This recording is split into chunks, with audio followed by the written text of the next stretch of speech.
¿Sí? Bueno, yo en nombre de la Asociación Argentina de Derecho Procesal, le quiero agradecer mucho su presencia, al doctor Claudio Fuentes Maureira, que es de Chile, y que, bueno, que hoy nos va a hablar sobre un tema muy interesante que ha trabajado él, que es la aplicación del case management en aquellos procesos no penales. Así que, en realidad, esto es un tema que ya hemos tenido otra charla más puntual sobre los aspectos teóricos del case management, y bueno, y ahora vamos a ahondar lo que nos parece bárbaro un poquito lo que es la práctica, ¿no?, del funcionamiento. Yo le quiero agradecer muchísimo a María Elena Godoy, que es la que nos ha hecho el contacto, ahí la he visto que está entre los participantes, así que le queremos agradecer muchísimo. Y esta es la serie número 27 que venimos haciendo. Hace 7 meses que la asociación está haciendo todos los miércoles estas charlas vía Zoom. La verdad que ha sido algo muy fructífero para la asociación, para lograr más gente, digamos, más seguidores, así que la asociación está muy contenta con esta actividad. Los voy a desde ya invitarlos. La última charla va a ser el 28 de octubre, o sea, el miércoles que viene, a las 17 horas como siempre. El profesor invitado es el doctor Antonio Gidi, va a hablar sobre acciones de clase y va a moderar la charla el doctor José María Salgado.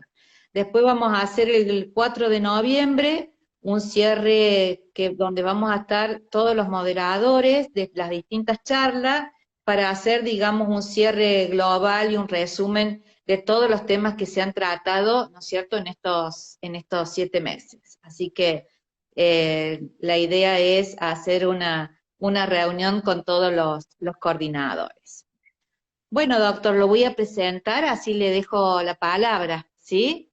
El doctor es abogado egresado de la Facultad de Derecho de la Universidad Diego Portales, es magíster en Derecho Penal y Procesal Penal por la Facultad de Derecho de la Universidad Diego Portales, 2008-2010, Master of Science of Law de la Universidad de Stanford, 2013-2014, doctor en Ciencias del Derecho en Stanford, también Universidad, 2014-2020, es profesor de jornada completa del Departamento de Derecho Procesal mediante concurso público de antecedentes de la Facultad de Derecho de la Universidad Diego Portales y coordinador del Programa de Reformas Procesales y Litigación, PRPL, de la Facultad de Derecho de la Universidad Diego de Portales.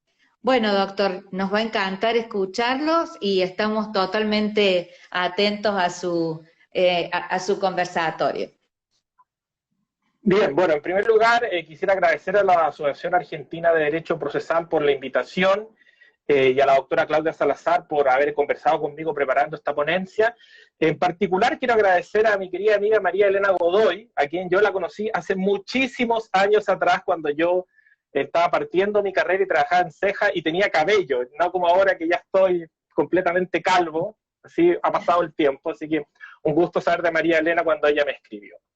A ver, yo voy a tratar de presentar esto de una manera bastante poco solemne y de una manera muy directa, y voy a tratar de no hablar por más de 30 minutos con el fin de generar un espacio para discusión y preguntas que yo creo que puede ser lo más interesante para el público asistente.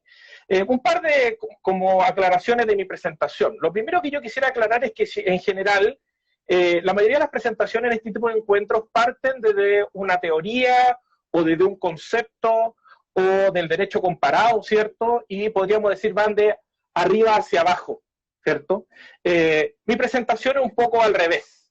Lo que yo voy a presentar más bien tiene que ver de preguntas, dudas, reflexiones, podríamos decir, de abajo hacia arriba. En otras palabras, yo voy a contarles y comentarles un conjunto de prácticas, de situaciones que se dan, como decía la doctora Salazar, en los juzgados de familia y los juzgados laborales chilenos, que hace más de 10 años estos fueron reformados, introduciendo el principio de la oralidad y todos estos principios asociados que nosotros conocemos, especialmente la idea de una audiencia preparatoria y una audiencia de juicio, ¿cierto?, siguiendo el modelo que todos también conocemos, y a partir de un estudio empírico que yo realicé como parte de mi tesis doctoral, yo voy a contarle un poco lo que vi y les voy a plantear algunas reflexiones sobre ello.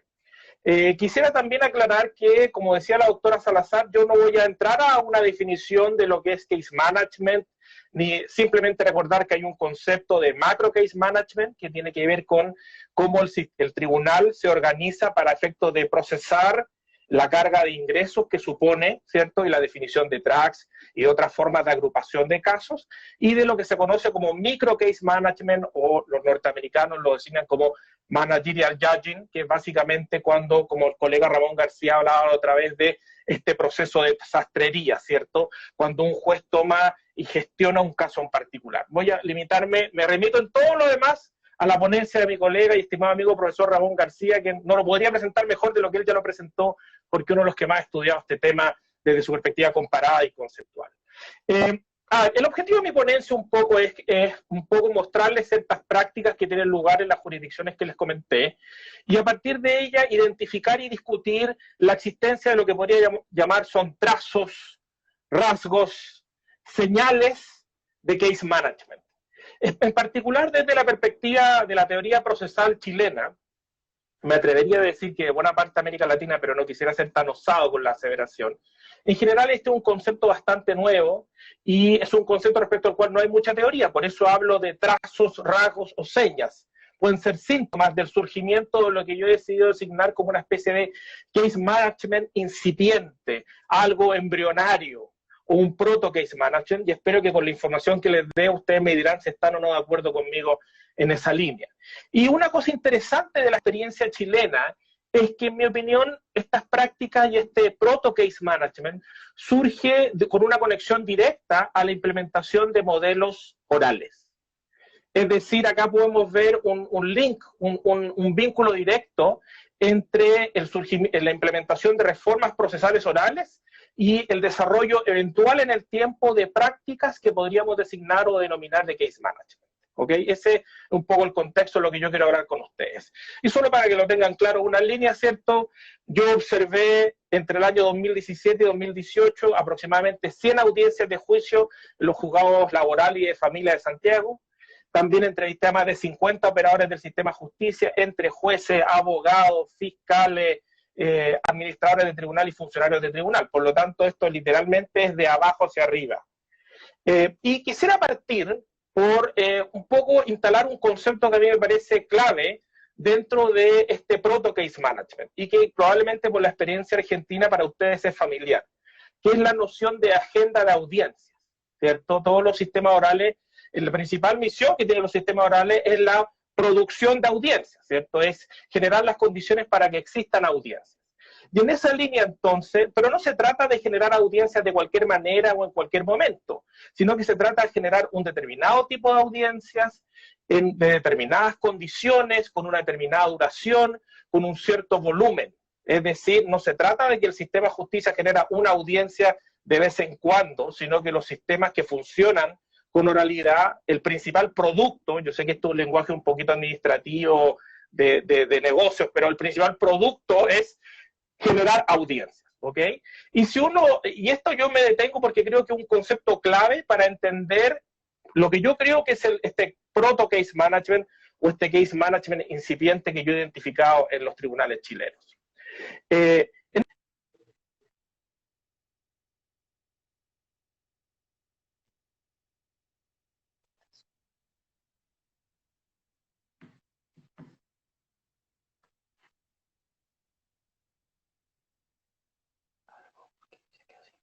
Sí, me parece que hemos tenido acá un problemita con... Sí, sí. Perfecto. Bueno, como les decía, este concepto de la agenda de audiencia es clave, porque uno lo puede ver de diversas perspectivas. La primera idea es pensar que la agenda de audiencia vendría siendo la agenda diaria, el día a día de un juez o una jueza. Es el trabajo que tiene que hacer en un día en particular. También uno puede ver la agenda de audiencia desde la perspectiva de la administración del tribunal, desde una perspectiva un poquito más sofisticada.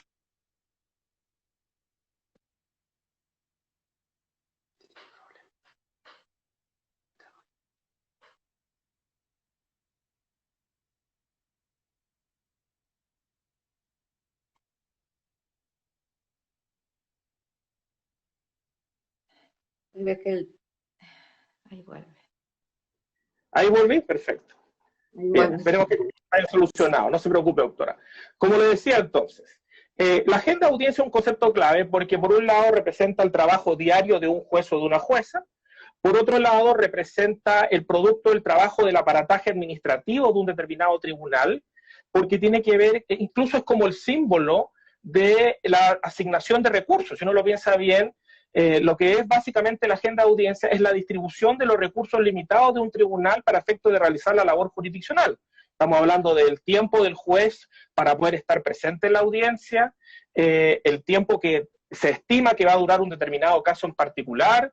Estamos viendo también la idea de la necesidad de generar un espacio físico que se tiene que administrar, y también recursos humanos, que estamos hablando de los funcionarios del tribunal que están presentes en esa audiencia. Esta otra forma de pensar en la agenda de audiencia como el producto del trabajo administrativo de un tribunal. Pero si uno hace una lectura más en la línea de lo que les comentaba el profesor Ramón García, sobre la idea de que detrás de todos los tribunales existen usuarios que están haciendo una especie de fila o una línea de espera, ¿cierto?, que están esperando ser atendidos, la agenda de audiencia al final del día también es un concepto bastante más sofisticado, porque supone que el tribunal, a través de determinar cuántos casos se van a ver en un día en particular, cuánto tiempo les asigna a esa determinada audiencia en función del tipo de caso, en función del tipo de audiencia, si una audiencia preliminar o una audiencia de juicio, en función quizá de los litigantes que están enfrentándose y de otras características, lo que hace la audiencia de alguna manera es generar una oportunidad y un tiempo en que una persona que está esperando ser atendida lo será finalmente. Por lo tanto, dentro de la idea de las reformas procesales que introducen oralidad, la noción de agenda de audiencia es fundamental. Hago esta aclaración porque después de que les cuente la información que he relevado, voy a volver a este concepto para mostrarles cómo yo creo que es fundamental para este proto case manager. Bueno, resulta que cuando yo fui a ver esta audiencia de juicio especialmente, lo que yo esperaba encontrarme en buena medida era con audiencias en donde declararan testigos, en donde se rindiera prueba, en donde hubiese una rendición de prueba un poquito más adversarial, entre otras cosas.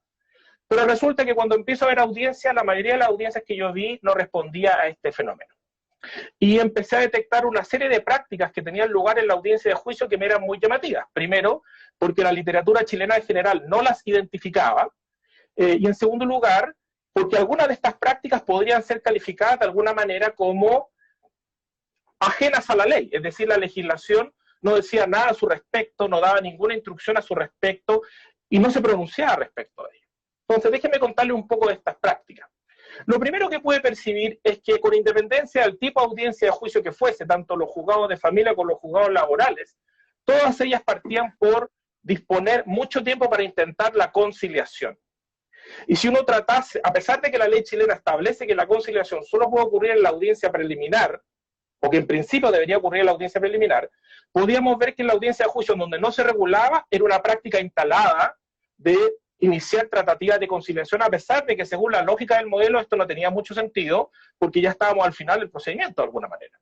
Y si uno tuviese que poner el título de la película, el título de la película era "No vamos a aceptar un no por respuesta".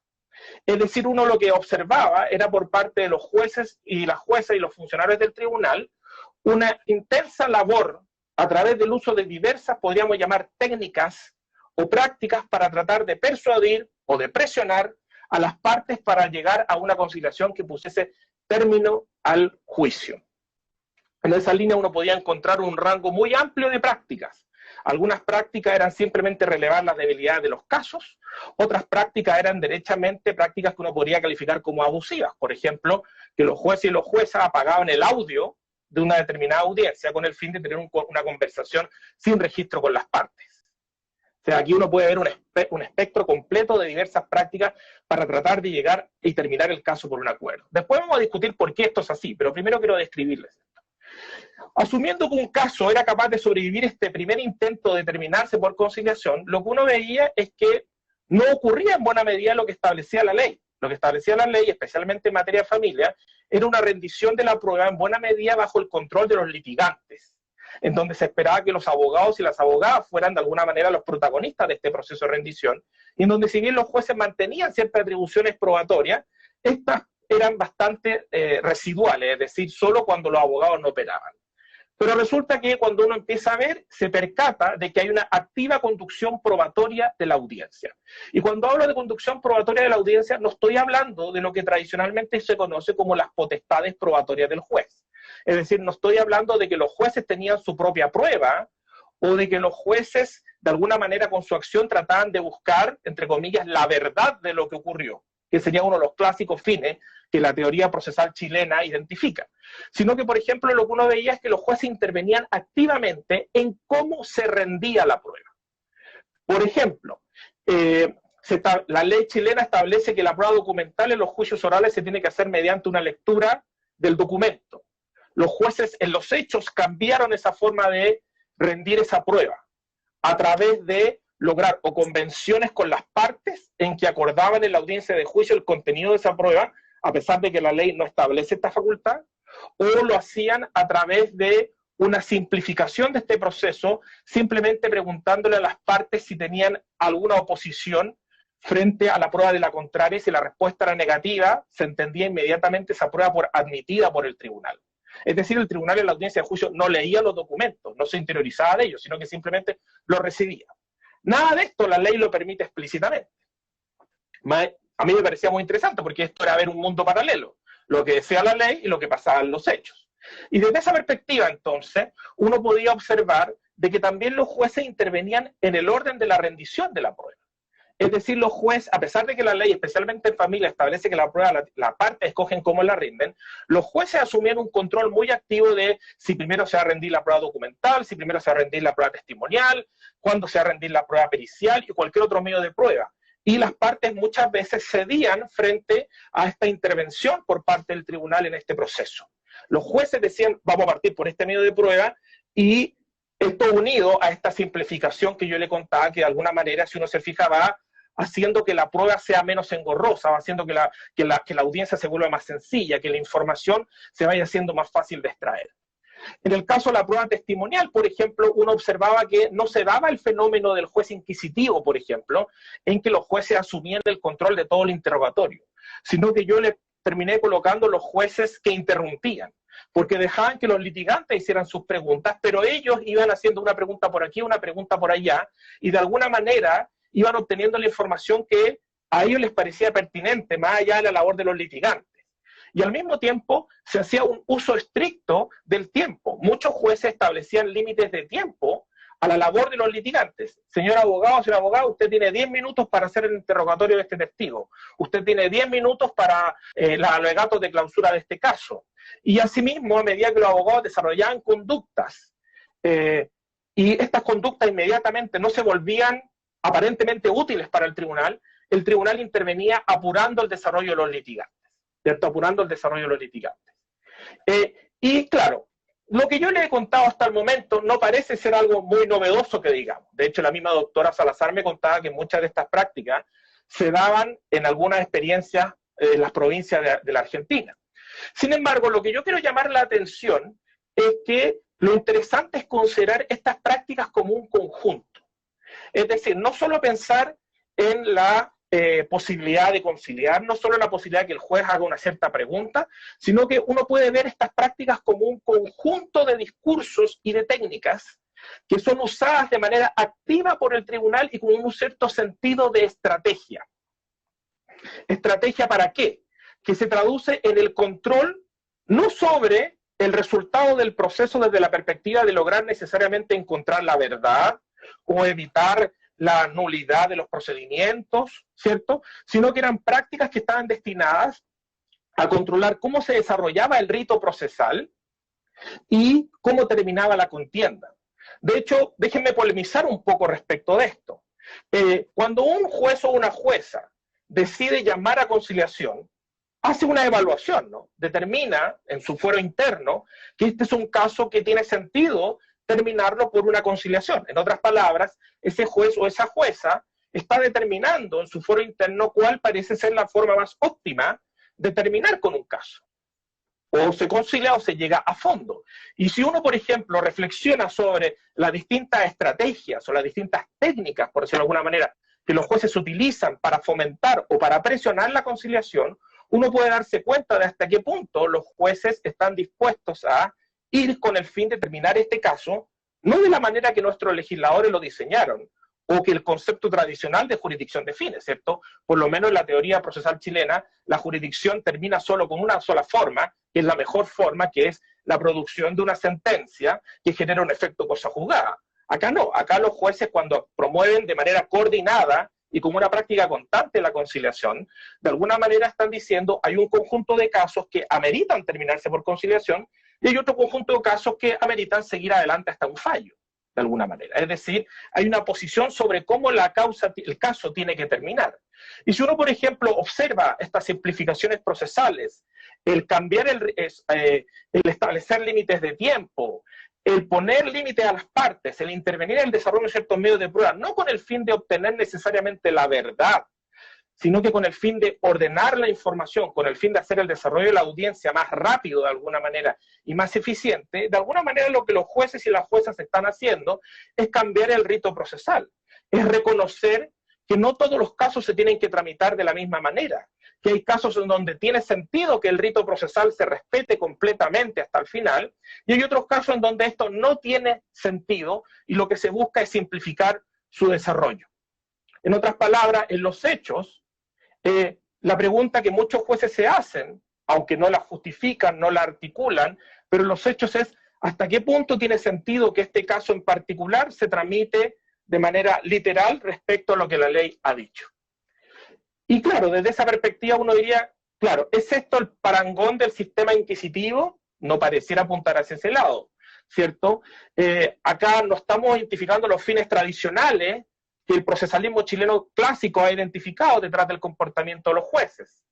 Bueno, ¿por qué los jueces asumen esta labor tan activa de controlar, de este managerial judging, de este micro case management, de controlar el desarrollo de la audiencia de juicio? Y la gracia de poder hacer entrevistas con los jueces es que esto que yo les he dicho que la mayoría de las veces no responde a los fines tradicionales, las entrevistas los corroboraron. En buena medida, los jueces identifican que ellos tienen un gran problema con la audiencia de juicio y con la otra audiencia, que es el factor tiempo y el factor carga de trabajo. El factor tiempo en buena medida tiene que ver con la noción de agenda que yo les explicaba hace unos minutos atrás. Los jueces no tienen una audiencia al día, tienen por lo menos 5 o 6 audiencias al día. Y detrás de estas audiencias, el administrador del tribunal ha determinado un tiempo a priori de la cual debería durar. Y lo que genera la agenda de audiencias para ese día es un mensaje muy explícito para los jueces y las juezas, de un óptimo. ¿Cuál es ese óptimo? El óptimo es que usted termine todos los casos que tuvo audiencia ese día y que ojalá los termine en una primera audiencia y que ojalá los termine dentro del tiempo que originalmente se designó. Dentro del tiempo que originalmente se designó. Y en ese sentido, el tiempo, los jueces, por decirlo de alguna manera, corren contra el tiempo. Corren contra el tiempo producto de las exigencias que el sistema de agendamiento establece y producto de lo que podríamos designar, o lo que yo denomino, pero esto no creo que sea una idea original mía, los costos de la oralidad. Es decir, en el sistema chileno anterior, yo entiendo que hay alguna similitud con lo que pasaba en Argentina antes también, no había un sistema con audiencias y la forma en que los tribunales estaban organizados era a través de una litigación sobre un expediente, en donde los tribunales estaban organizados de manera tal que el juez o la jueza era la cabeza del tribunal y tenía adjunto para él o ella un conjunto de funcionarios que de alguna manera suplían su labor en las distintas etapas del proceso. Por lo tanto, muchas veces, por ejemplo, la testimonial no era frente al juez, sino que era frente a alguno de estos funcionarios, y así con respecto a cualquier tipo de actividad judicial.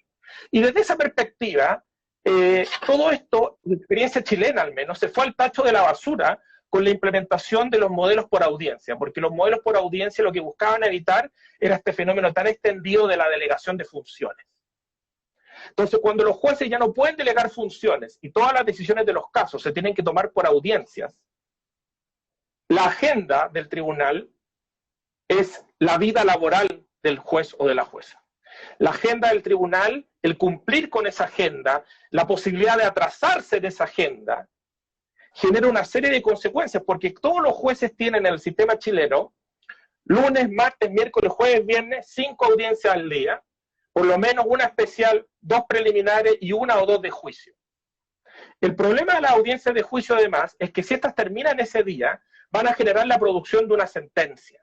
Y esa sentencia hay que tener tiempo para escribirla. Y el tiempo para escribirla puede ser mucho. Entonces, imagínense, en una semana, un juicio a la semana, 5 juicios a la semana, perdón, un juicio al día, 5 juicios a la semana, 5 fallos, 20 fallos al mes. Y si hay que producir 20 fallos al mes y la ley establece plazos estrictos para efectos de producirlos, entonces el tiempo se vuelve extremadamente limitado y se vuelve un bien escaso y altamente valorado. Y esto genera la necesidad de generar prácticas que de alguna manera permitan a los jueces poder absorber toda esta carga de trabajo, tanto de dirección de audiencias como de producción de fallos. Y claro, si uno lo piensa bien, cuando uno lee los textos clásicos de las reformas procesales, dicen, la oralidad tiene costos.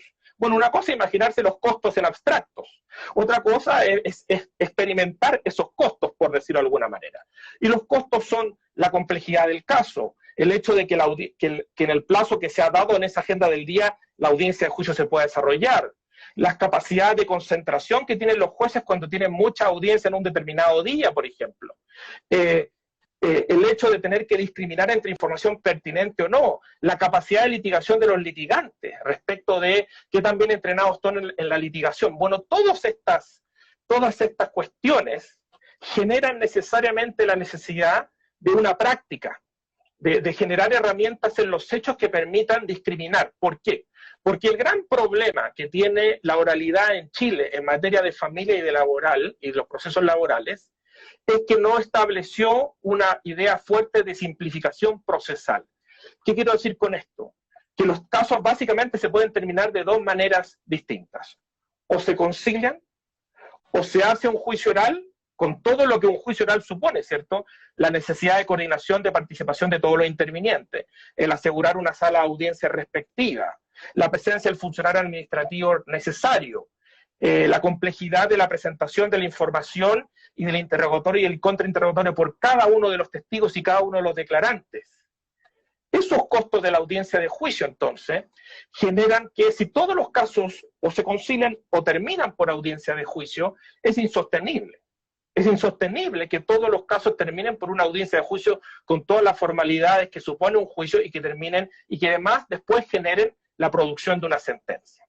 Entonces, lo que yo empiezo a ver, cuando ya no veo cada una de estas prácticas de manera aislada, es que lo que uno ve es una secuencia. Uno ve una secuencia de dirección. Tratemos de conciliar, insistamos en la conciliación, 1 o 2 veces, vamos modificando la intensidad con la que tratamos de conciliar y las prácticas que utilizamos. Si no resulta la conciliación, perfecto, vamos a ordenar la prueba, para efectos de hacerlo lo más sencillo posible. Le vamos a quitar atribuciones a los litigantes, porque los litigantes son desordenados, por decirlo de alguna manera. Después le vamos a poner límites de tiempo, para que no se tome más tiempo del necesario. Después, si no van al punto rápidamente, yo hago la pregunta para forzarlos a ir al punto. Y hecho todo esto, en principio, los jueces generan prácticas que les permiten cumplir con las expectativas de tiempo que el sistema establece respecto de ello a través de la agenda de audiencia. Entonces, esa perspectiva uno diría, bueno, efectivamente acá uno ve ciertas señales de managerial judging. Acá no estamos viendo un juez que se echa para atrás y deja que las partes litigan como quieran, asume un control activo, pero lo interesante, en mi opinión, es que no asumen un control activo para los fines tradicionales que la literatura tiende a identificar, sino que para fines de eficiencia del funcionamiento del sistema, para fines de cumplir con la agenda, entendiendo que hay otra persona, otro usuario del sistema de justicia, esperando ser atendido y que ha esperado pacientemente su turno, y por lo tanto es importante atender a esa persona en ese momento en particular, y de alguna manera la agenda obliga a los jueces a no solo mirar este caso específico, sino que a mirar el conjunto de casos que les está llegando. ¿Por qué? Porque todos los días tienen una agenda de casos que procesar. Por supuesto, y en 2 minutos termino para dar pie a las preguntas, estoy tratando de tenerme el tiempo, estas prácticas son prácticas y por lo tanto generan efectos secundarios. Los efectos secundarios son que muchas de estas prácticas se generan en escenarios de informalidad. Y esto es muy similar a la experiencia case management norteamericana que yo pude conocer. La gran crítica que se hace al case management en Estados Unidos tiene que ver con la discrecionalidad de los jueces y tiene que ver con el hecho de que hay muchas de estas decisiones, por ejemplo, cuando un juez decide conciliar o no conciliar una causa, no pronuncia una resolución en que fundamente esta decisión, sino que en su fuero interno simplemente llega y lo hace. Y uno se podría preguntar, bueno, pero ¿por qué esta causa sí la quiere conciliar, o este caso, y esta otra no? Por ejemplo. Desde esa perspectiva, entonces, también se genera la idea de que los juicios orales, especialmente las audiencias de juicio oral, se vuelven un problema. En la expresión en chileno, en buen chileno, es se vuelven un cacho. Es decir, algo que nadie quiere asumir, algo que genera muchos costos y que hay que tratar de minimizar. Bueno, la verdad es que esto es bastante parecido a la experiencia norteamericana con aquello que se conoce como el proceso de desaparición progresiva de los juicios. Los juicios cada vez se hacen menos en Estados Unidos y lo que uno empieza a ver en Chile es que también empieza a reducirse el número de juicios por los costos que la oralidad supone. Y por supuesto hay importantes problemas de cultura legal. En la medida que este es un proto-case management o un case management incipiente, estas son prácticas que muchas de ellas tienen una legalidad dudosa. Hay otras de ellas que están establecidas en la ley, pero que se usan para fines distintos de los que los litigantes, parte del sistema, reconocen. Y por lo tanto, se empiezan a escuchar en los litigantes expresiones, y perdónenme la franqueza, expresiones como que los jueces hacen estas medidas para no tener que redactar un fallo, o para irse antes a almorzar, o que estas son artimañas, o que son actuaciones extorsivas, o se habla, y yo creo que es la peor consecuencia, haciendo memoria de la ponencia de mi colega Ramón García, o se habla de la idea de el eficientismo. Es decir, que lo único importante es ser eficiente, a pesar de que, como discutió Ramón García en su ponencia, hoy día uno tiene que ser capaz de lograr eficiencia junto con lo otro. Y todo lo anterior me lleva a mí a las siguientes preguntas finales.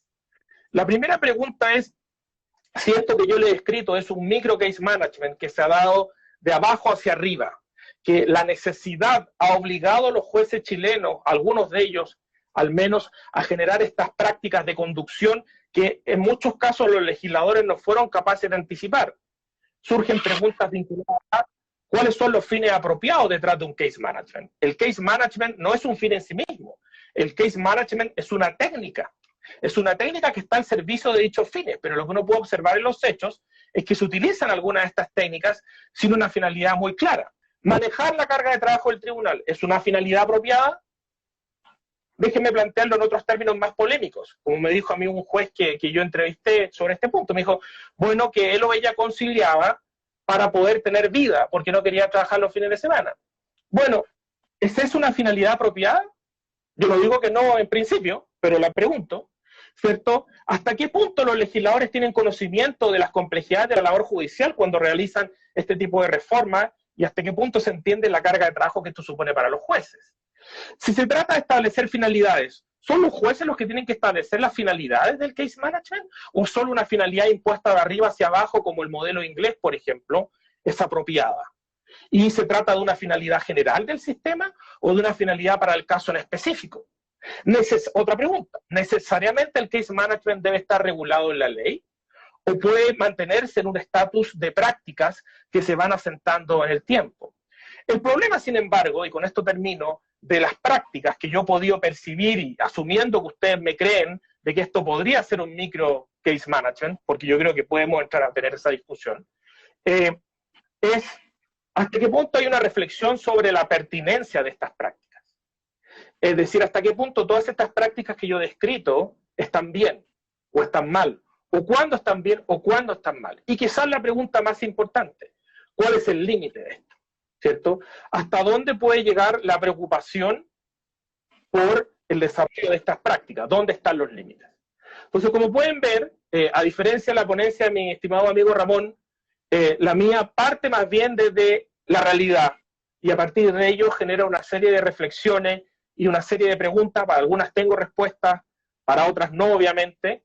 Y yo creo que efectivamente llegó el momento de que si estas prácticas se empiezan a sentar, hasta qué punto pueden quedarse solo en ese nivel y no es necesario que la doctrina y sobre todo la legislación la reconozca para efecto de regularla. Muy bien, doctora. Esas son mis reflexiones para la discusión.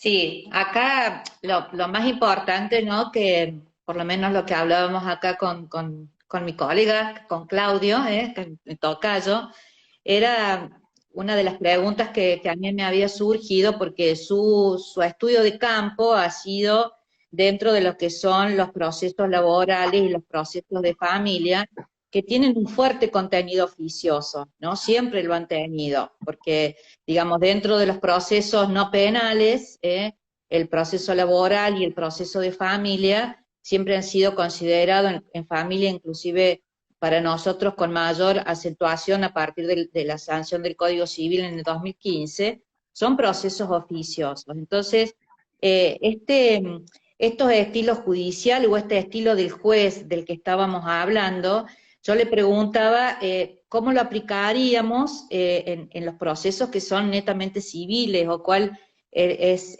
la visión que veía de este estilo judicial dentro de un proceso civil donde siempre se ha considerado que tiene un corte netamente dispositivo. La vieja doctrina procesalista partía del principio de un neto contenido dispositivo y cómo se aplicarían estas reglas o el case management a lo que son los procesos civiles propiamente dichos. Es una muy buena pregunta. Yo diría que hay que hacer dos distinciones. Por un lado, una distinción un poco más conceptual. A ver, el principio dispositivo, especialmente en Chile, es algo sacrosanto de alguna manera, a pesar de que el Código de Procedimiento Civil chileno ha sido modificado en el sentido opuesto. La cultura legal imperante es que el procedimiento es dispositivo. Yo diría que para poder tener un case management fuerte, necesariamente en el contexto chileno, y si hay otros países latinoamericanos que compartan esta noción cultural, necesariamente para que no se produzca un desprestigio de la labor judicial, como las frases que yo le decía, ¿cierto? Se trata de artimañas, esto es extorsivo, el eficientismo requiere tener un respaldo legislativo. Si no tiene un respaldo legislativo en donde explícitamente se reconozca que el principio dispositivo admite limitaciones, es difícil que uno tenga un case management, que podríamos utilizar la expresión, un poquito más agresivo.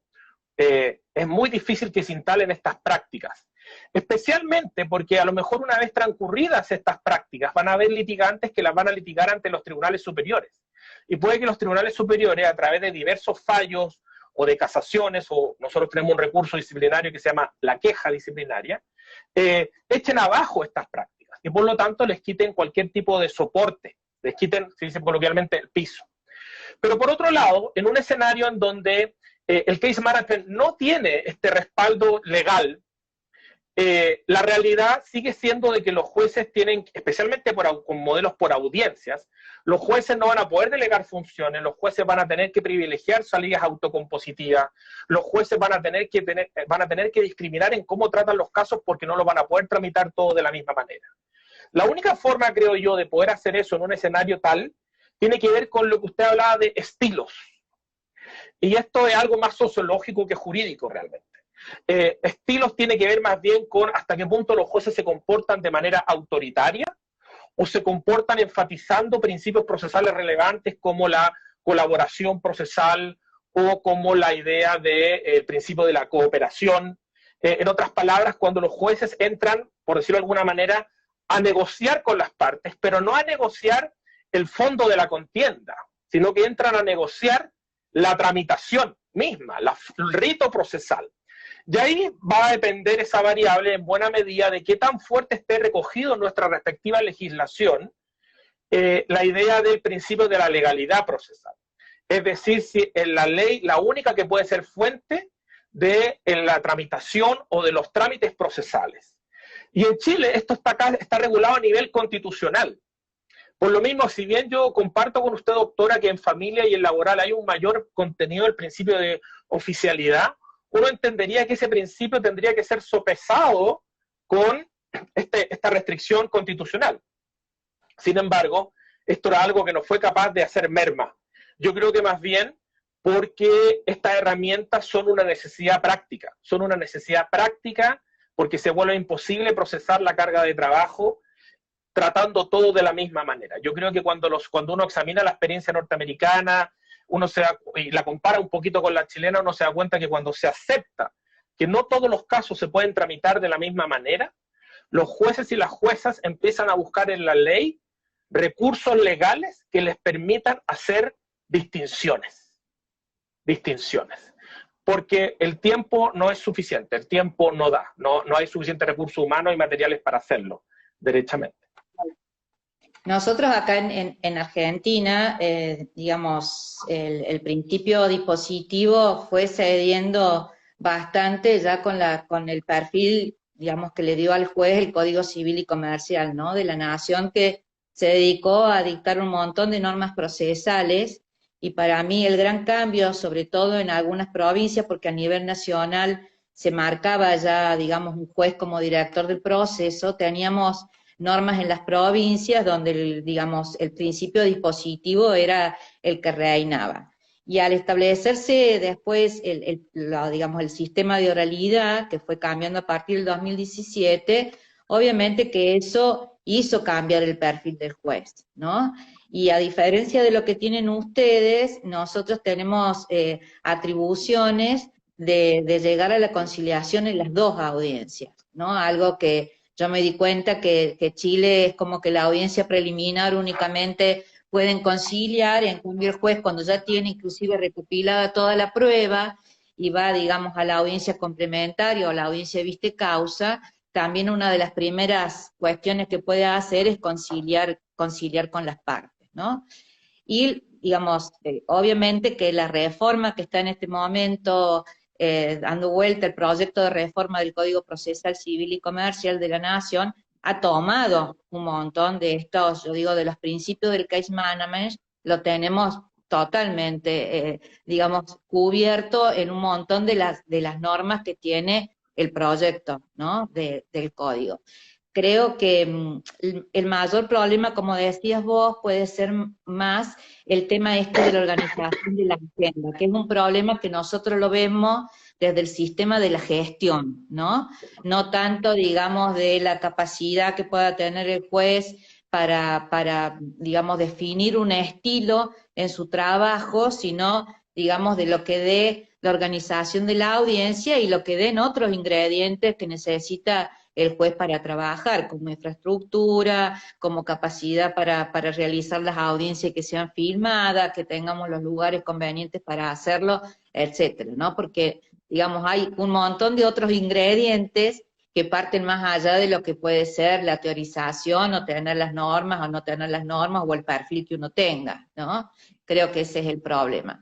Y una cosa que me llamó la atención, porque Claudio generosamente me pasó un escrito de él sobre el tema, fue este tema de la mutación de los estilos, o del perfil del juez, o el estilo del juez, durante el desarrollo del juicio. O sea, ¿en qué has notado vos que ocurre esta mutación, o cómo la has visualizado en estas prácticas que vos has visto? Esa es una pregunta bien interesante, porque en general uno no habla de estilos judiciales, a pesar de que en la literatura comparada existe mucha evidencia de esto. Yo diría que el estilo de los jueces, descontando un elemento de personalidad, ¿cierto?, también es utilizado estratégicamente. Es decir, yo, gracias a la observación de audiencia, pude darme cuenta que esto no va a sonar muy elegante, pero creo que es un buen ejemplo. En algún momento los jueces o las juezas, cuando estudiaban el caso antes de la audiencia, determinaban que el caso tenía que terminar, o que les parecía que lo mejor era que terminara por conciliación. Y en esa línea, los jueces nunca partían de manera agresiva, nunca partían de manera autoritaria, sino que partían con un estilo extremadamente colaborativo, horizontal, al momento de conversar con las partes.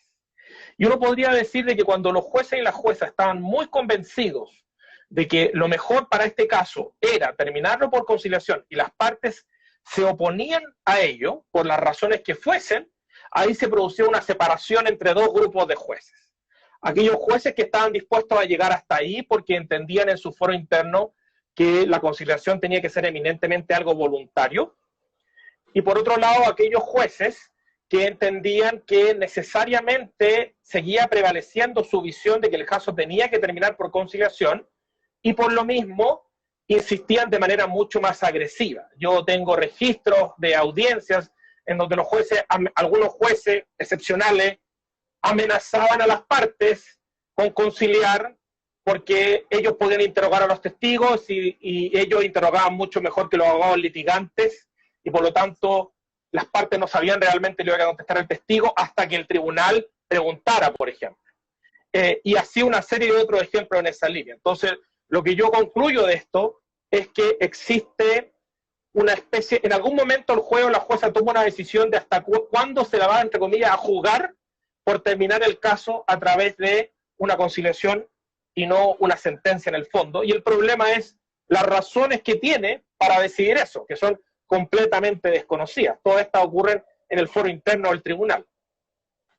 Sí, acá esa práctica, te puedo decir que yo la he visto mucho en laboral, ¿no? Por esto que vos decís de que quieren conciliar, es más, llamaban a una de las partes, justamente el que tenía que pagar, ¿sí?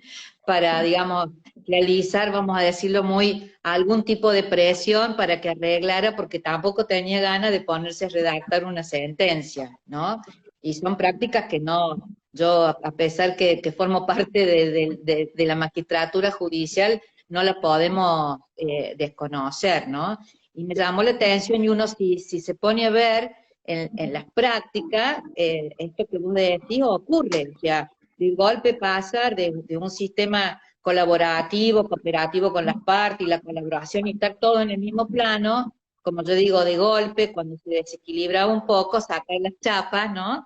Y decir, bueno, acá el juez soy yo y yo voy a decir qué es lo que hay que hacer o cómo que hay que hacer las cosas, ¿no? Y uno leyéndolo le daba gracia, pero en realidad se da cuenta que muchas veces, digamos, se llega, ¿no? a esas prácticas. Claudio, para Sí, que no doctora, nos pase... Sí, Sí, una decime. cosa, yo creo que puntual. A mí una de las cosas que me preocupa de la discusión sobre el case management es que la discusión tiende a quedarse en un nivel muy abstracto. Es decir, a Sí. mí me cuesta creer que alguien diga, sabe que no está bien que el sistema de justicia sea barato, accesible y rápido. Yo creo que nadie puede sostener eso. Yo creo que la verdadera discusión del case management tiene que ver con hasta qué punto estamos dispuestos a autorizar a los jueces y a las juezas a dirigir en condiciones bien concretas. ¿Cuál el establecimiento de límites? La discusión sobre las prácticas específicas que utilizan y una discusión muy acotada de los fines. Yo creo que si nos mantenemos una discusión del case management muy abstracto, y ojo que yo apoyo el case management, yo creo que es necesariamente una evolución a la que tenemos que ir, pero esa decisión tiene que ser muy meditada respecto de su evaluación en concreto.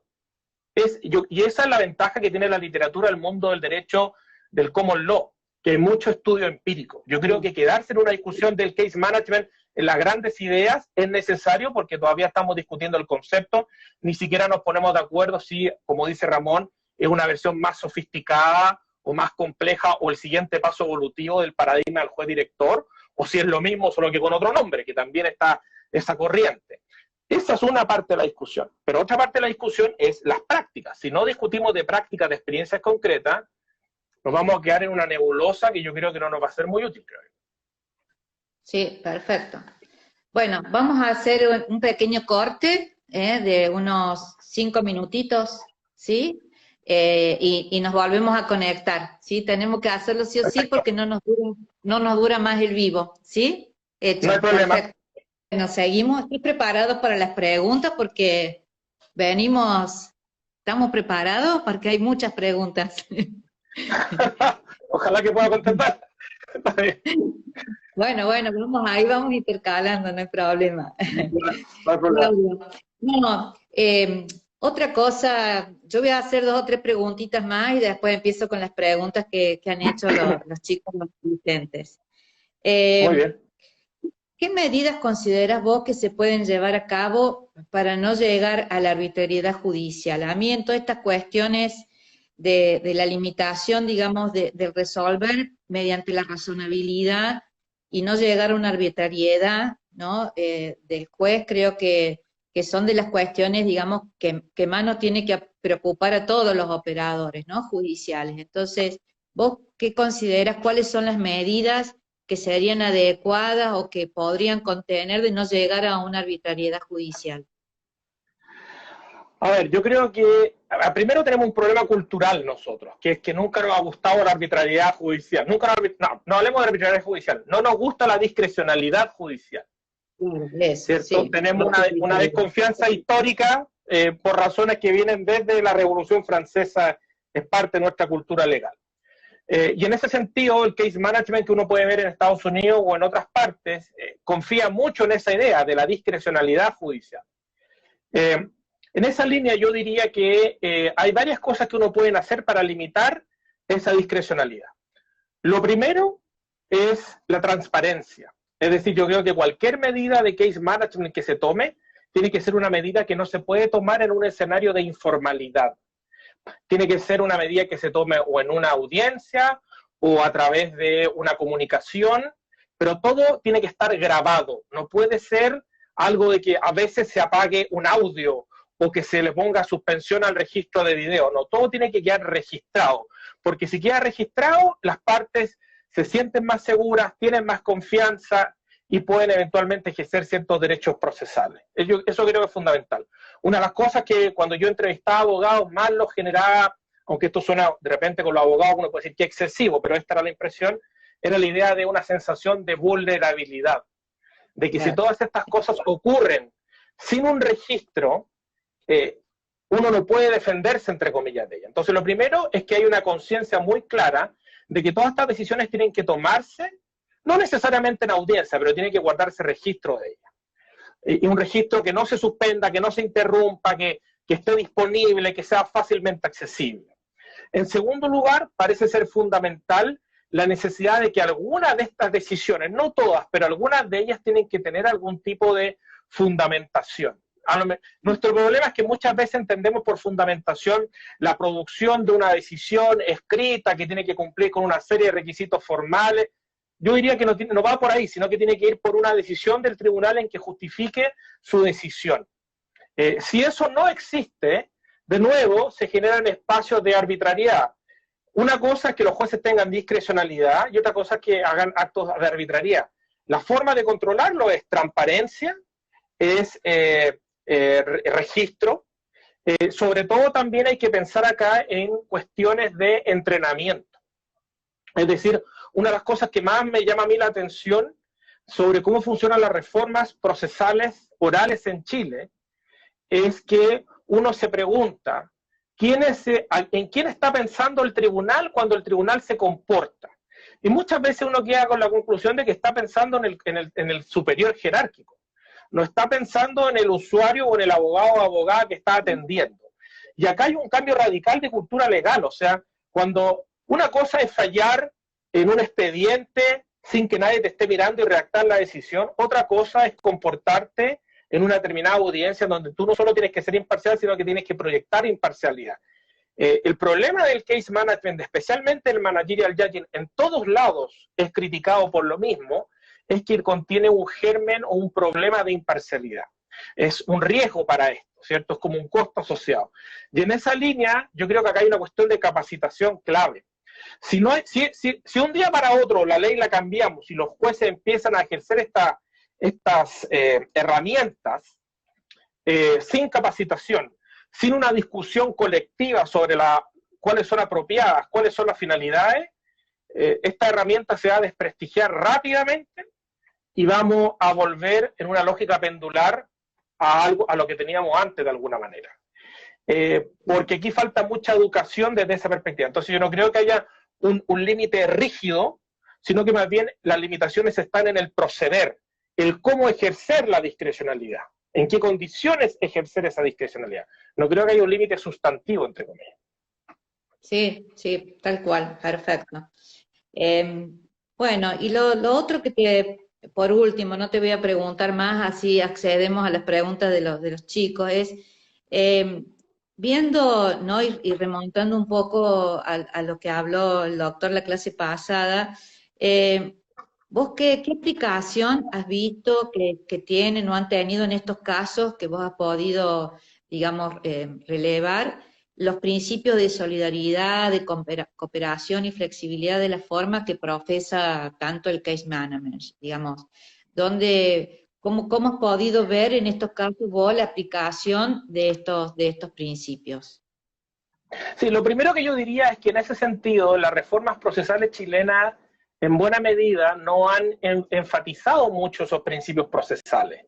Muchas veces cuando se habla, por ejemplo, en materia de tribunales de familia, de soluciones colaborativas, se está pensando más bien en la posibilidad de conciliar el fondo del asunto, no se está pensando en necesariamente el comportamiento que los litigantes tienen respecto del tribunal. Yo creo que esos principios de colaboración y de cooperación no son respecto del fondo, tiene que ver con las relaciones que se dan entre los intervinientes en el contexto de la contienda y de la litigación. Ahora, ¿dónde yo he visto esto? Bueno, esto tiene que, yo lo he visto, por ejemplo, en diversos escenarios. Por ejemplo, uno de los grandes problemas que tiene la oralidad en materia de familia laboral en Chile es que a pesar de que el sistema declara que las audiencias de juicio tienen que ser concentradas, es decir, un solo acto, lo que uno puede observar en la práctica es que las audiencias de juicio se hacen, como decimos acá, en cómodas cuotas mensuales. Es decir, yo tengo una audiencia de juicio un lunes a las 12 del día hasta la 1 y después un mes después, de nuevo otro lunes a las 12 del día hasta la 1 y así sucesivamente. Y donde yo he observado que hay manifestaciones del principio de cooperación, pero que no todos los jueces lo hacen, es que anticipando estos problemas y todas las consecuencias que esto genera, ¿cierto? La posibilidad de que un testigo que declaró transmita su información a otro testigo que no ha declarado, problemas de cómo asegurar que las partes tienen su prueba disponible, entre otras cosas, es que generan, muy parecido a la experiencia extranjera, generan calendarios en que se sientan de alguna manera los jueces a negociar con las partes el rito procesal y a coordinar cómo se va a desarrollar el juicio. Entonces, por ejemplo, el juez les dice, a ver, este juicio tiene tales características, yo creo que este juicio va a durar 4 sesiones de tanto tiempo cada una, les propongo que ordenemos la prueba de esta manera. La primera sesión vamos a rendir toda la prueba testimonial, la de usted y la contraria. ¿Usted está de acuerdo? Sí, no. ¿Por qué? Ok, negociemos, por decirlo de alguna manera. Después, la sesión que viene, vamos a rendir la prueba pericial porque es poca, pero son peritos que van a declarar, no que van a entregar su informe por escrito, y así sucesivamente. Pero el problema es que como estos principios no tienen una consagración fuerte, y al mismo tiempo yo diría que a excepción de algunos profesores estoy pensando Álvaro Pérez Ragone, de la profesora Maite Aguirrezábal, en general estos son principios que el procesalismo chileno no ha desarrollado, no ha estudiado y que en buena medida son lejanos para muchos operadores del sistema de justicia. Entonces lo que uno puede ver son algunos jueces que privilegian lo que podríamos llamar una vía colaborativa, entendiendo que detrás de estas herramientas tienen que haber fines compartidos, porque de alguna manera lo que tú estás haciendo es operar, no voy a decir de manera ilegal, sino que de manera extralegal. Es decir, estamos conduciendo esto por un canal del cual la ley no se ha pronunciado, por un escenario que la ley no ha regulado. Y por lo tanto, para que eso sea legítimo, en general hay jueces que entienden que esto tiene que ser colaborativo. Colaborativo porque la ley es el límite. Pero eso igual entra a luchar con nociones importantes como la idea de que la regulación procesal es de orden público, por lo tanto las partes no la pueden negociar. Eso es algo que se enseña a todos los estudiantes de Derecho de primer año, y cuando uno lo ve en la realidad se da cuenta que todos los días las partes negocian el rito procesal, solo que a lo mejor no le ponen case management, le ponen contrato procesal, convenciones probatorias y otras cosas. Pero eso te iba a preguntar, si tienen regulado ustedes los acuerdos procesales o los contratos procesales, ¿lo tienen regulados? Nada, lo único que tenemos son algunas manifestaciones. Por ejemplo, en materia de la audiencia preliminar, se puede llegar a un acuerdo que se llama convención probatoria respecto a hechos que no hay que acreditar, o respecto de la rendición de ciertos medios de prueba, por ejemplo, la prueba pericial. En principio, la prueba pericial debería ser la declaración física del perito en la audiencia. Las partes, si están de común acuerdo, pueden eximirlo de comparecer e incorporar el informe escrito. Pero más allá de esa experiencia, en general, no hay un desarrollo de contratos procesales. Solamente en relación más digamos, a la prueba que otras cuestiones, digamos, ¿no? Así es, así es. Esto estoy hablando de materia de familia laboral. En el modelo procesal penal, que tiene un diseño, en mi opinión, más sofisticado, ahí sí es posible llegar a acuerdos de esta naturaleza, de alguna manera. Porque si uno, por ejemplo, lo piensa, el procedimiento abreviado, de alguna manera, es una forma de acuerdo en donde el imputado decide renunciar a su derecho a un juicio y aceptar ser juzgado de una manera distinta a la que tiene derecho, o sea, está modificando de alguna manera el rito procesal, a cambio de una pretensión punitiva menor, por ejemplo, ¿cierto? Ahí hay una negociación sobre el rito procesal de alguna manera, pero está establecida en la ley. La ley lo autoriza explícitamente. Y en penal. Y no lo tenemos, sí, lo tenemos en penal y no lo tenemos en civil. Bueno, Claudio, acá me preguntan ¿cuáles son las técnicas que utilizan los jueces en Chile para propender a la conciliación? Digamos, ¿qué técnicas tienen cuál? Es una muy buena pregunta. Yo partiría por hacer la siguiente reflexión. Yo no sé si las podríamos llamar técnicas. Y a lo mejor algunos colegas jueces chilenos se van a enojar conmigo por decir esto, pero yo no sé si son técnicas. Yo diría más bien que son ciertas prácticas que se han ido aprendiendo en el tiempo. No sé si detrás de ella hay necesariamente un método. Por ejemplo, uno piensa un método cuando alguien piensa en la litigación, uno piensa, bueno, en el examen directo uno tiene que hacer preguntas abiertas y cerradas, pero no preguntas sugestivas. Ahí uno ve un método claramente definido con lo que se puede hacer y lo que no se puede hacer. Yo de lo que he podido observar en Chile no existe un desarrollo muy intenso ni un conocimiento muy fuerte sobre el mejor método para conciliar. Y por lo tanto lo que uno identifica es una dispersión de hábitos. Por ejemplo, hay algunos jueces que lo que hacen es decirle a las partes las debilidades de sus casos respectivos. Pero hay otros jueces que lo que hacen es separar a las partes y que uno la espere fuera de la audiencia mientras conversa en privado con la otra, lo que siempre genera un dejo de sospecha de qué fue lo que ocurrió adentro. Hay otros jueces que también lo que hacen es, una vez que se ha rendido toda la prueba, vuelven a instar por una conciliación y le llaman conciliación extraordinaria.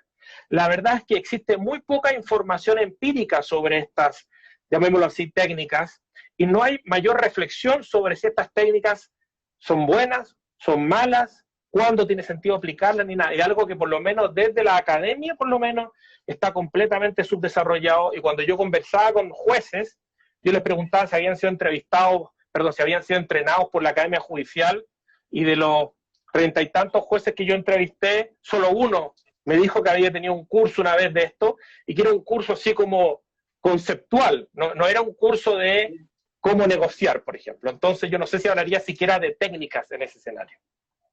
Claudio, y capacitación con estos sistemas más modernos que estamos teniendo, como la negociación restaurativa o la colaborativa, ¿han tenido ustedes algún auge, alguna, digamos, cuestión, se lo han planteado en Chile?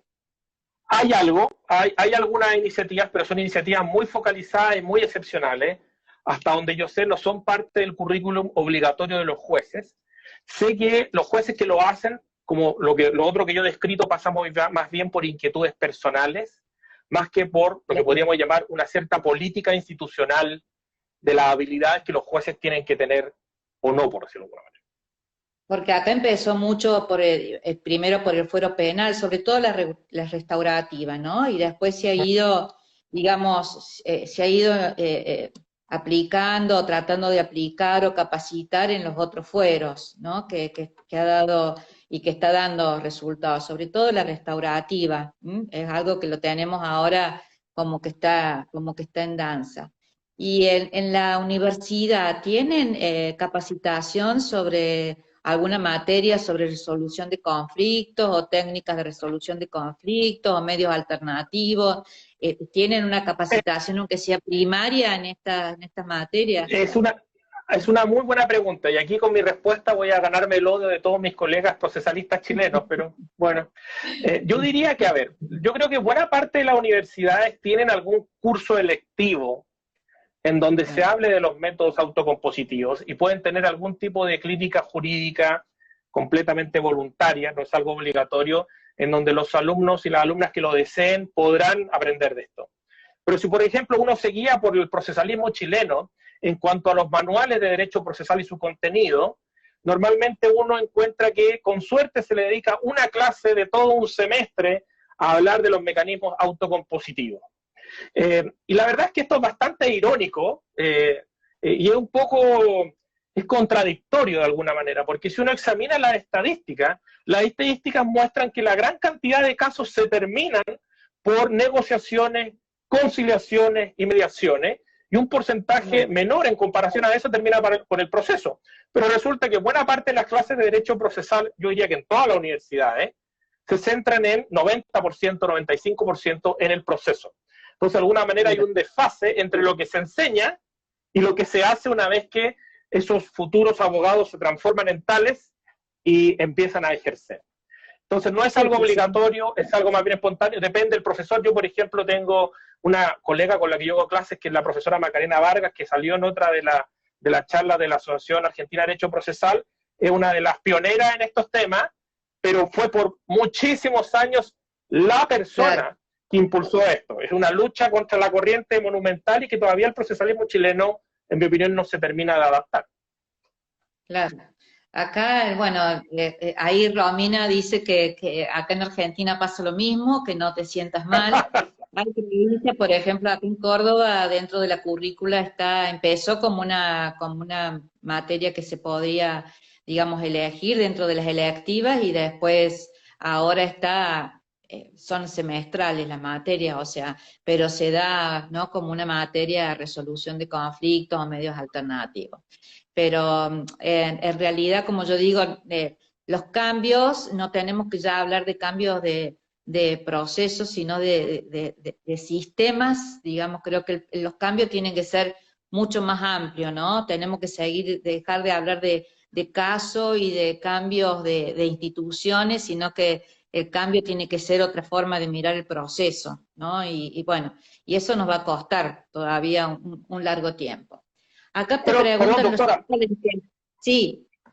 No, le iba a decir que eso uno se da cuenta rápidamente por ver la estructura de los manuales de derecho procesal.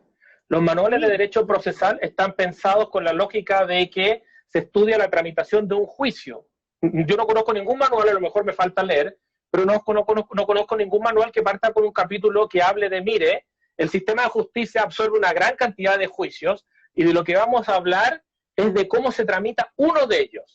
Pero nadie le dice a uno cuando estudia esto de que hay cientos o miles de juicios iguales que se están tramitando paralelamente y que eso es una carga de trabajo que puede impactar en el ejercicio de mis derechos procesales, en este caso en particular. Eso es algo que yo nunca leí un manual procesal en español, al menos que lo declare, por decirlo de alguna manera. Entonces, ilusorio, por decirlo de alguna manera. Ilusorio, tal cual. O sea, preguntan en qué horario trabajan los tribunales en Chile y si tienen divididas las tareas en los jueces entre las que son administrativas y las que son jurisdiccionales. Ok, buena pregunta, porque tiene que ver con dimensiones no de micro case management, sino de macro case management. A ver, los tribunales en Chile de familia laboral, por razones completamente desconocidas, y créame, doctora, que yo he peregrinado preguntándole a alguien que me pueda explicar esto, nadie ha sabido explicarme, pero todos trabajan de 8:30 de la mañana a 2:30 de la tarde. Y el peor escenario, funcionan hasta las 4, es decir, aquellos que no han terminado lo extienden hasta las 4 de la tarde máximo. ¿Por qué no hasta más tarde? Nadie sabe. Es un misterio, nadie es capaz de contestar. Esa puede ser una explicación de por qué también se desarrollan estas prácticas. Si yo tengo una jornada laboral más extensa, podría acomodar más audiencias, pero dejemos eso ahí. Respecto de cómo se distribuye el trabajo, bueno, en los sistemas chilenos, todos los tribunales más o menos comparten la misma estructura, que es una oficina común. Es decir, los tribunales son tribunales compuestos por múltiples jueces, pero que conocen de manera unitaria. Un juez, un caso, pero por ejemplo el primer juzgado de familia Santiago está compuesto por 13 jueces. Y cada juez dirige una sala de audiencia que puede ir rotando. Cada juez tiene su responsabilidad individual administrativa, que tiene que ver con lo que ellos llaman la labor de despacho, la resolución de solicitudes y cosas de esa naturaleza. ¿Quién determina qué trabajo hace un juez? En principio, el administrador de tribunal. El administrador de tribunal es el que tiene, por decirlo en el término del gringo, el big picture. Es el que tiene claro la carga mensual de ingresos que se producen a los tribunales y su misión es distribuir esa carga de trabajo que se traduce en tomar audiencias y labor de despacho de manera equitativa entre los jueces y las juezas. Pero una vez que está hecha esa distribución, cada juez o jueza se hace responsable de cumplir con ese trabajo.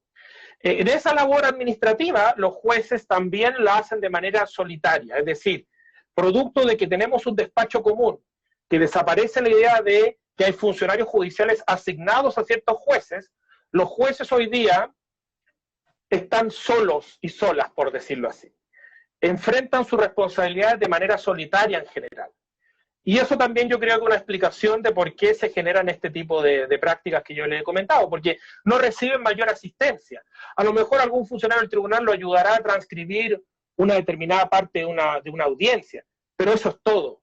Todo lo otro, toda la labor administrativa que le corresponde, toda la labor de despacho, la hacen de manera solitaria. Nadie les da ayuda. Y el aparataje administrativo del tribunal se preocupa más bien de asegurar que tengan las condiciones para poder trabajar, que las salas de audiencia estén funcionando, que el público haya sido atendido, las notificaciones que sean necesarias, pero no inciden desde esa perspectiva, una vez que la audiencia comienza, por decirlo de alguna manera, en la dirección de esa audiencia ni en la producción del fallo. Entonces, los jueces eso se sienten solos, por decirlo de alguna manera.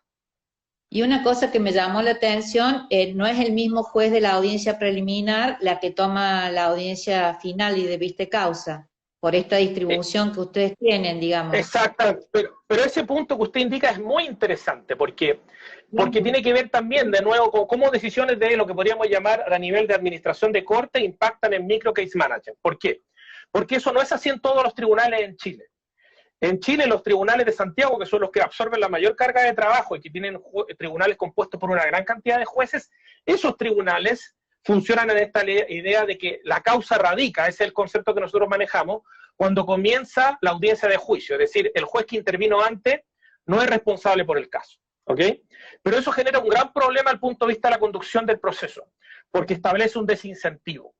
Es decir, si yo tomo la audiencia preliminar, pero este caso no es mío, la pregunta es cuáles son los incentivos para que yo haga una buena conciliación, cuáles son los incentivos para que yo filtre bien la prueba y para que negocie bien de alguna manera. Entonces, desde esa perspectiva, esto es un arma a doble filo, digamos de alguna manera. Sí, sí, eso.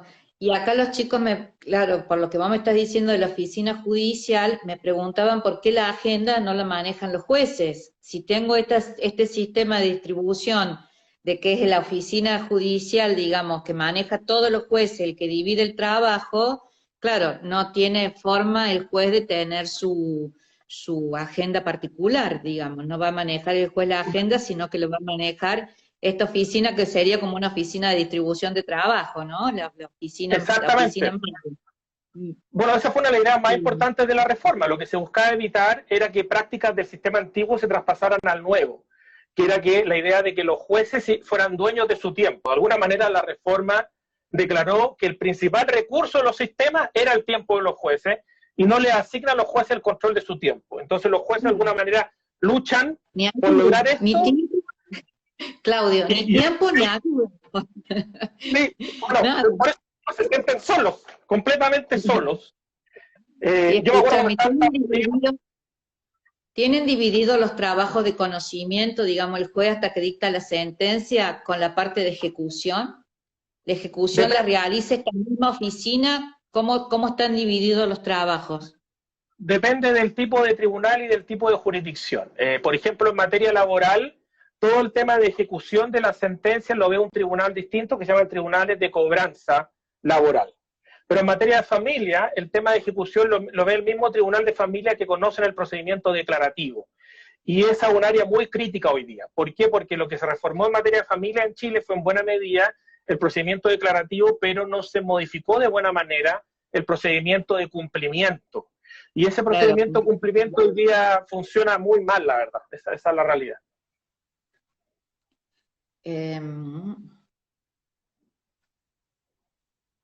Bueno, lo de la arbitrariedad ya lo vimos, así que dice, los sistemas procesales anglosajones suelen contar con indicaciones generales que determinan las actividades y los tiempos para diversos tipos de casos que presentan características comunes y que en general pueden ser resueltos a partir de un conjunto de actividades estandarizadas. En el caso chileno, ¿existen esas indicaciones o descripción de casos similares para replicar buenas prácticas procesales? Sí, existe. Esa es una de las manifestaciones que permite justificar que también existe una especie de incipiente macro case management. Yo diría, en principio, la ley procesal chilena no habla mucho de esto. Lo único que dice es que la estructura interna de un tribunal va a estar compuesta por un administrador y un comité de jueces y un juez presidente.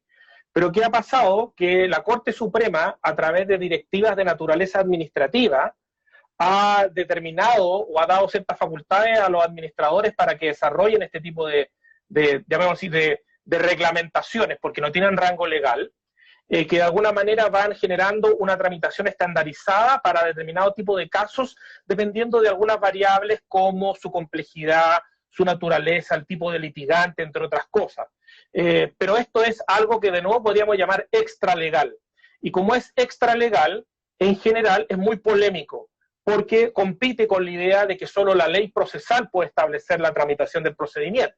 Entonces, para darle un ejemplo, el más polémico de todos los ejemplos hoy día, producto de la pandemia en Chile, que todos estamos encerrados en nuestras casas de alguna manera producto de la pandemia, los tribunales de familia determinaron a través de un acuerdo de los mismos jueces que las causas de divorcio de mutuo acuerdo ni siquiera se van a hacer en audiencia. Es decir, si uno mira la ley dice toda causa, no distingue si es divorcio de mutuo acuerdo, tiene que tener una audiencia preliminar y una audiencia preparatoria.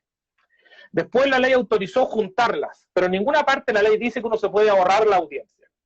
Lo que hicieron los jueces a propósito de la pandemia fue decir, como estos casos son de baja complejidad, no hay una real adversarialidad, son casos de fácil tramitación, y la labor del tribunal es casi evitar el fraude legal, no es tanto que se demuestre la voluntad de las partes de no continuar juntos, vamos a establecer que esto se va a tramitar sin audiencia, es decir, solo tramitación vía escritos, en donde las partes van a poder incorporar en un anexo al escrito declaraciones juradas de las partes mismas declarando que no quieren retomar la vida en común.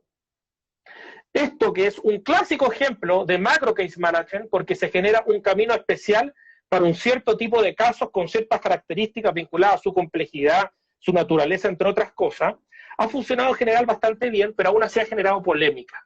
Ha generado polémica porque estableció ni siquiera por estas normas de naturaleza administrativa que vienen de la Corte Suprema, sino que se ha hecho por acuerdos de los jueces de un tribunal. Y es muy polémico hasta el momento. Entonces, ese es un ejemplo que uno puede ver, y podríamos hablar de eso también, que también en estos sistemas reformados hay tracks, se han creado tracks, por ejemplo, lo que se conoce como la concentración de audiencias, en el sentido de que cuando los casos son patrocinados por lo que sería el equivalente a la asistencia jurídica gratuita, esos casos tienen una tramitación distinta, a pesar de que la ley no dice nada de esto, que los otros casos que son patrocinados por ambas partes privadas, por ejemplo. ¿Por qué? Porque se agrupan en función de ciertas características. Eso te iba a preguntar si tenían alguna, digamos, sistema especial o alguna forma especial para los casos en que tuviéramos de justiciables de alta vulnerabilidad. Si la vulnerabilidad estaba protegida de alguna manera específica. A nivel de tramitación procesal... ¿Cómo? Claro, a nivel de tramitación procesal, es decir, de tener un procedimiento especial, que yo recuerde, no. Lo que hay es que la parte puede solicitar litigar sin costo, tiene la posibilidad de solicitarlo siempre. Pero lo que se ha hecho en la práctica es que a través de estos acuerdos de los jueces o a través de acuerdos que han sostenido ciertos tribunales con la Oficina de Asistencia Jurídica, se han establecido tracks especiales para este tipo de casos, en donde se les da una tramitación distinta de la tramitación ordinaria. Por ejemplo, casos en donde el objetivo de todos los que interactúan es un objetivo compartido, es que el caso se termine en una sola audiencia y tratar de evitar que tenga audiencia preliminar y audiencia de juicio, por ejemplo. O, por ejemplo, a mí esto no me parece tan bueno, pero en los hechos, por ejemplo, en esos casos existe una práctica bastante asentada de que la prueba pericial no supone que el perito tiene que concurrir a declarar, sino que solo la declaración escrita porque el perito trabaja para el Estado y hay un tema de recursos, por ejemplo. Y escúchame, ¿y están tramitando la oralidad en la segunda instancia y en los recursos de casación? ¿La han implementado o solamente lo tienen en primera instancia? Lo que pasa es que nosotros podríamos, depende como usted entienda oralidad. Si usted entiende oralidad como sinónimo de audiencia, bueno, nosotros antes de la reforma, todo lo que era la tramitación ante Corte de Apelación y Corte Suprema era a través de alegatos frente a los tribunales. Pero esa es una oralidad que en mi opinión es bastante más sencilla de existir, porque no supone la rendición de prueba y supone normalmente una audiencia de alegaciones. no es todo el procedimiento, es una oralidad que revisa lo que se hizo en primera instancia.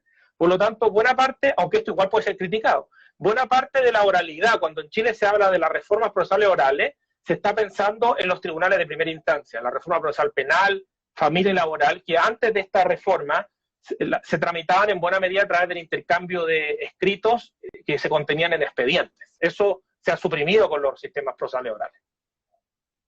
Sí, nosotros, por ejemplo, acá en Córdoba, que no tenemos nada escrito, cuando sube en apelación un juicio, digamos, que se ha tramitado por el proceso oral, si hace falta pedimos las grabaciones de las audiencias y, digamos, si de acuerdo a lo que sea el motivo, el punto de apelación, hemos llamado también a audiencias, digamos, los vocales, los tres vocales, hemos llamado a audiencia a los fines de, justamente por los principios que tiene de celeridad y de bajo costo y de no insumir mucho tiempo, lo hemos hecho inclusive hasta en estudio conjunto los tres vocales, ¿no? Cuando, de acuerdo a la complejidad y a la naturaleza del caso, ¿no?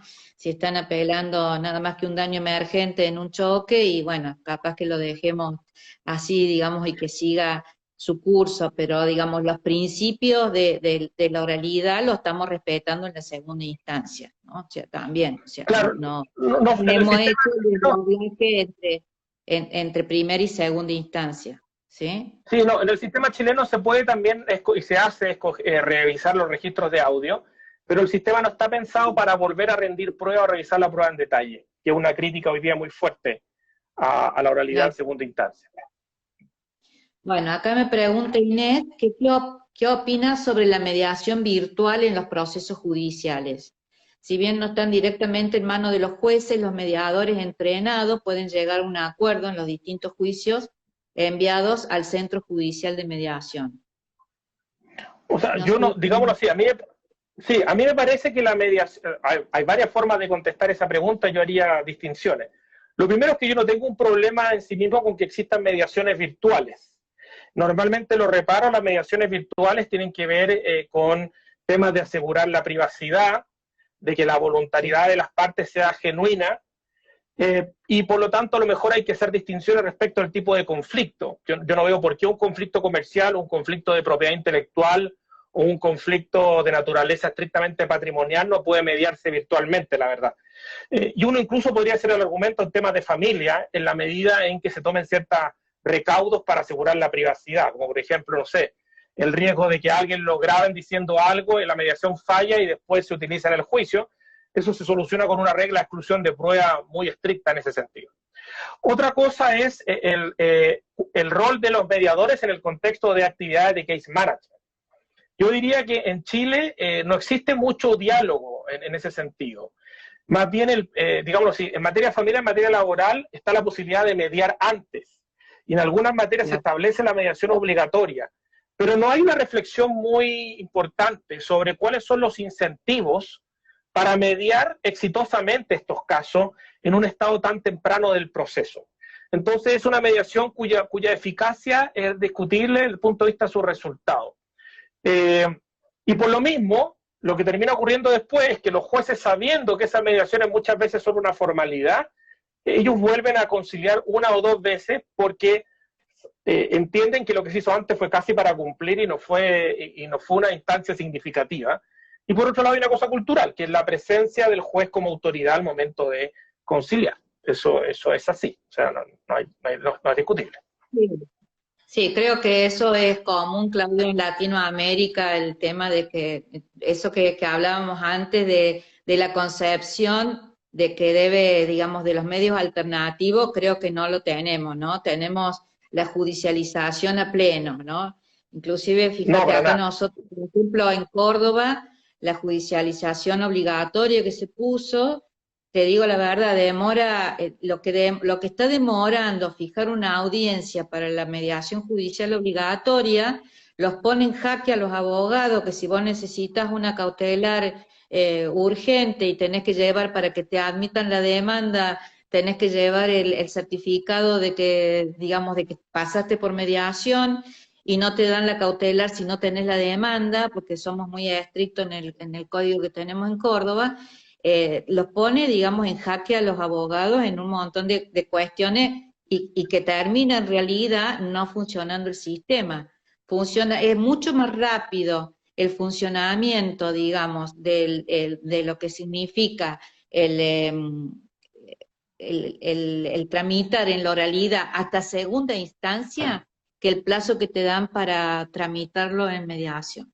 Entonces, obviamente que el abogado lo toma como una cuestión previa que hay que hacer, digamos, obligatoria, ¿no es cierto? No, digamos, no como algo que realmente lo va a sacar de la judicialización. Entonces, eso, mientras sigamos con esa mentalidad así, va a ser muy difícil de que sea útil, ¿no? De lo que estamos hablando, Una, de llegar a sistemas que sean útiles para el justiciable, ¿no? Creo que todos estamos pensando en esto, ¿no? De que llegue a una resolución pronta, que sea útil, que sea eficiente, que le dé una respuesta. O sea, el tema siempre ha girado en función de esto. lo que Bueno, que pasa es no que sé si nunca nos querés. hemos tomado muy en serio la mediación, perdón, nunca nos lo hemos tomado muy en serio, siempre se ha visto como algo de descongestión, más que nada, y la verdad tiene que ver con el paradigma desde el cual nosotros diseñamos nuestros procedimientos judiciales. En general aquí quien ha escrito mucho es mi colega, la profesora Macarena Vargas, quien un poco muestra la idea de que el sistema judicial no debería ser un solo camino lineal, ¿cierto? Que hay una serie de pasos preestablecidos que hay que cumplir sí o sí, sino que lo ideal es que fuera más bien una autopista, en donde yo tenga diversas salidas y diversas entradas, y que no tenga problema para salir y después volver.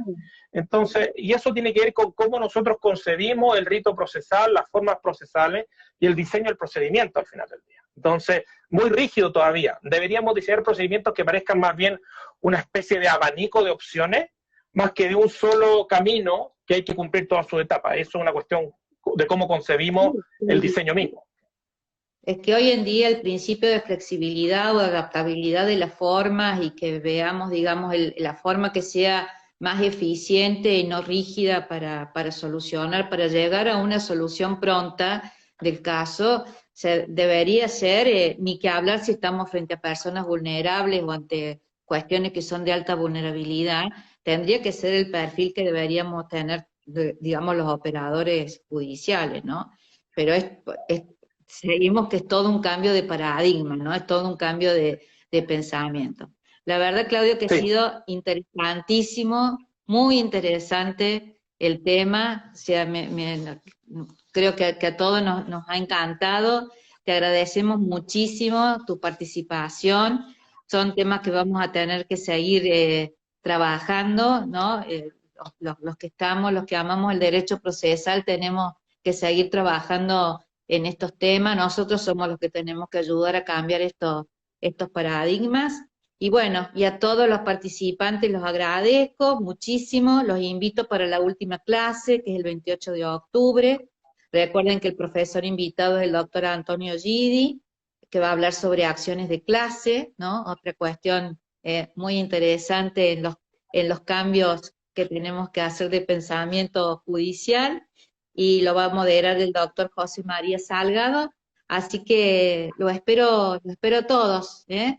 Bueno, Claudio, y nosotros seguimos en contacto, ¿sí? Ya que hemos Sí, muchas obtenido gracias por este contacto, seguimos en contacto, ¿eh? Te agradecemos desde la asociación, te agradecemos nuevamente que nos haya ilustrado sobre estos temas, sobre todo desde la práctica, que es tan bueno llevar todas estas cuestiones a tierra, como digo yo, siempre es muy bueno porque hace cambiar la cabeza, ¿no? De nuevo, muchísimas gracias y muchas gracias a todos por participar. Chao, gracias por la invitación. Chao, Chao, chao. chao.